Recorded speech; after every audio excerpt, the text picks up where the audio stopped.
تھوڑا سا ہمیں بتائیے ڈیٹیل میں اس رات ایکچولی ہوا کیا تھا اور نتائج کیا نکلے، اور آئندہ دنیا کس طرح بدلے گی اس ہمارے ایپیسوڈ کے بعد؟ دیکھیے ایک بہت اچھا سوال ہے آپ کا، کیونکہ دیکھیے ہندوستان بڑا فرسٹریٹڈ تھا کافی دنوں سے۔ انہوں نے، آپ کو یاد ہوگا، 4 رافیل کی بھی اٹیمپٹ کی تھی ان کو لانے کی، ان کو ہم نے جیم کیا، وہ فورس لینڈ کرنا پڑ گیا ان کو ہندوستان میں، سری نگر پر۔ تو ہندوستان کو بہت زیادہ زوم تھا اپنی پاور کا کہ ہم پاکستان کو پنش کر سکتے ہیں، اور پنش کرنے کے لیے انہوں نے سوچا کہ ہم 72 جہاز اکٹھے کرتے ہیں، جس میں سے 34 جہاز رافیل تھے۔ ان کے پاس ٹوٹل 36 جہاز ہیں۔ 2 مینٹیننس کی وجہ سے میں نے کنفرم کیا اپنے سورسز سے، ٹھیک 2 جہاز ان کے پاس گراؤنڈڈ تھے کسی ٹیکنیکل وجہ سے، 34 جہاز رافیل جو فرسٹ ورلڈ کا ہے، اور باقی تقریباً 35-36 جہاز انہوں نے دوسرے بیسٹ فلیٹ جو SU-30 جو ان کا بہت نامہ مانا ہوا جہاز ہے، ان کو اکٹھے کیے۔ اور آپ کے ناظرین کی اور دلچسپی کے لیے بتاتا چلوں کہ SU-30 جو ہے وہ 2 سیٹوں والا جہاز ہے۔ ٹھیک تو آپ اندازہ لگائیے کہ پاکستان کے 40 پائلٹ کے مقابلے میں، پائلٹس کے مقابلے میں، ان کے 80 یا 90 پائلٹس مقابلے میں، یہ بھی دیکھیے، تو ہم ادھر بھی آؤٹ نمبر تھے۔ ان کا مقصد یہ تھا کہ 15 سے 20 جہاز جب آئیں گے ہندوستان کے بارڈر کے اندر رہتے ہوئے، وائلیشن انہوں نے نہیں کرنی تھی، تو وہ اسٹینڈ آف ویپنز فائر کریں گے۔ اسٹینڈ آف ویپنز ہم اس کو کہتے ہیں جو دور سے فائر کیا جاتا ہے اور بہت کلومیٹر، کوئی 100 کلومیٹر یا 50 کلومیٹر جتنا بھی فاصلہ ہو ٹارگیٹ پر جا کے لگتا ہے۔ اس میں ان کی یہ اوبلیگیشن نہیں تھی کہ انہوں نے ہمارا بارڈر پار کرنا ہے، لیکن پاک فضائیہ کو، یہ پاک فضائیہ کی لیڈرشپ اور present chief air chief marshal Zaheer Ahmed Babar Sidhu نے یہ اپنے فائٹر پائلٹس کو انسٹرکشن دی تھی کہ اب ہم 2019 والے rules of the game follow نہیں کریں گے، جس میں ہم نے میک شور کیا تھا کہ ابھی نندن کا جو ریکیج ہے، جو ملبہ ہے، وہ پاکستان میں گرے تاکہ ہم کہیں کہ ہماری سوورینٹی کو ہٹ کیا گیا تھا، اس لیے ہمیں اس کو مار گرایا۔ اس دفعہ ہم نے یہ ڈکلیئر کر دیا تھا کہ سوورینٹی کا مطلب یہ ہے کہ نہ ویپن اور نہ جہاز، ہم صرف جہاز کا انتظار نہیں کریں گے کہ ہماری سرحدوں میں آئے،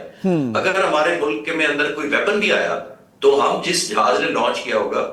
وہ ہمارا دشمن ہے اور ہم اس کو انگیج کر کے شوٹ کریں گے۔ بالکل صحیح۔ یہ ڈیفرنس تھا اس دفعہ ہماری اسٹریٹجی، اور وہی ہوا۔ ہمارے پاکستان کے تقریباً 40 جہاز اپنی فضا میں اڑ رہے تھے، اور یہ اپنے اپنے میزائل لاک کر کے اٹیمپٹ کر رہے تھے، جیسے لائک بچے ویڈیو گیم کھیلتے ہیں، اس میں لائف اینڈ ڈیتھ کا ایکچوئل معاملہ تھا۔ تو ہمارے پاس بھی میزائلز ہیں، صرف ایڈوانٹیج ہمیں ایک تھا، ایک تو اسکل، جذبہ ایمان میں نے پہلے کہہ دیا، دوسرا ہماری کوالٹی، زبردست ٹریننگ، اور تیسرا موسٹ امپورٹنٹ جو تھی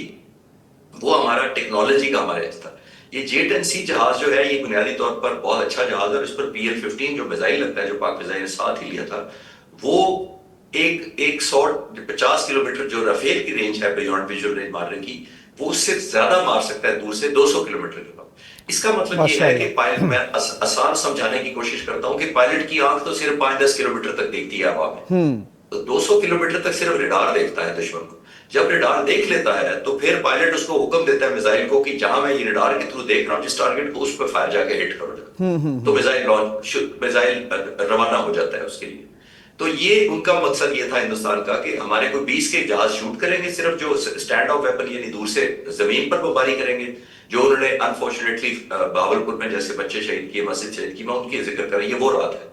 لیکن باقی 50 کے قریب جہازوں کا مقصد یہ تھا کہ ہم اوفینس لانچ کریں گے پاکستانی فائٹر جہازوں کے اگینسٹ، تاکہ ہم ابھی نندن کا بھی ساتھ برابر کر سکیں، اور ابھی جو ہم نے ہائپ کریٹ کی ہوئی ہے ہندوستان کے عوام کے 1.4 بلین لوگ جو ہمارا انتظار کر رہے ہیں کوئی اچھی خبر کا، تو ان کو بھی ہم کہہ دیں گے کہ ہم نے 2-4 مار دیے پاکستان کے۔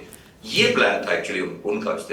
اس دن میں آپریشن روم پاک فضائیہ سے ڈائریکٹ کنیکٹڈ تھا، مجھے انفارمیشن مل رہی تھی کہ ایئر چیف خود لڑ رہے ہیں آپریشن روم میں۔ آپ اندازہ لگائیے اتنی چھوٹی سی ایئر اسپیس کے اندر تقریباً 110 جہاز اور 100 سے زیادہ پائلٹ،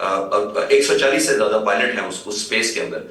یہ دنیا میں ماڈرن ایویشن یا کامبیٹ میں کہیں نہیں ہوا، اور میرا نہیں خیال کہ آنے والے چند دہائیوں میں بھی شاید ایسا ہو کہ اتنی کلوز کنٹیسٹڈ ایریا میں 110 جہاز اڑ رہے ہیں، اور تمام کے تمام بیونڈ ویژول رینج میزائل والے ہوں۔ یہ وہ ایم عالم کا زمانہ ڈاگ فائٹ والا نہیں تھا کہ آپ دشمن کو دیکھتے ہیں، پھر لڑتے ہیں، پھر ایک دوسرے کو دیکھ کے منور کرتے ہیں، پھر اپنے سامنے کو دیکھ کے اپنی گولیوں کا نشانہ بناتے ہیں جو آپ سے 1000 فٹ آگے ہوتا ہے، صرف 1000 فٹ آگے ہوتا ہے۔ یہ میں بات کر رہا ہوں 150-200 کلومیٹر کی لڑائی کی۔